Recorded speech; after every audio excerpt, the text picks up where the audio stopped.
কখনো কখনো একটা ছোট্ট প্রচেষ্টাই হয়তো অবসান ঘটাতে পারে বহুদিনের অপেক্ষার। হ্যালো এভরিওয়ান, আমি সঞ্চিতা। আর আজকে অপেক্ষার দ্বিতীয় পর্ব নিয়ে এসেছি আপনাদের জন্য। দেখতে দেখতে প্রায় সপ্তাহ দুয়েক কেটে গেল। গল্পটি প্রকাশিত হলো। এক রবিবার সকালে ডাকঘরের সামনে একটি গাড়ি এসে থামল। সেখান থেকে নেমে এলো বছর 40-এর এক ভদ্রলোক। চোখে জল, হাতে সেই পত্রিকা। লোকটি দৌড়ে গিয়ে হরিদাকে জড়িয়ে ধরলো। বাবা, আমাকে ক্ষমা করে দাও। হরিদা কিছুতেই বুঝে উঠতে পারছিল না। তারপর ছেলের কণ্ঠ শুনে তার হাত কেঁপে উঠল। জানা গেল বহু বছর আগে কাজের জন্য বিদেশ গিয়েছিল ছেলেটি।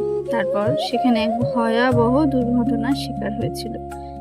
দীর্ঘ চিকিৎসার পরে স্মৃতিভ্রংশ আর নানান সমস্যার কারণে সে আর যোগাযোগ করে উঠতে পারেনি বাবার সাথে। কিছুদিন আগে স্মৃতি ফিরে পায় ছেলেটি। তারপর যথারীতি দেশে ফিরে এসে বাবার খোঁজ করতে লাগে।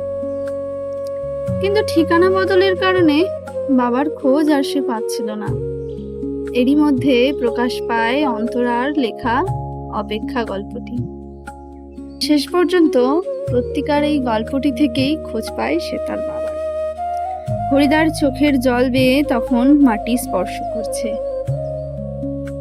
তিনি শুধু বললেন, আমি জানতাম তুমি একদিন ফিরবেই। অন্তরা দূরে দাঁড়িয়ে সব দেখছিল।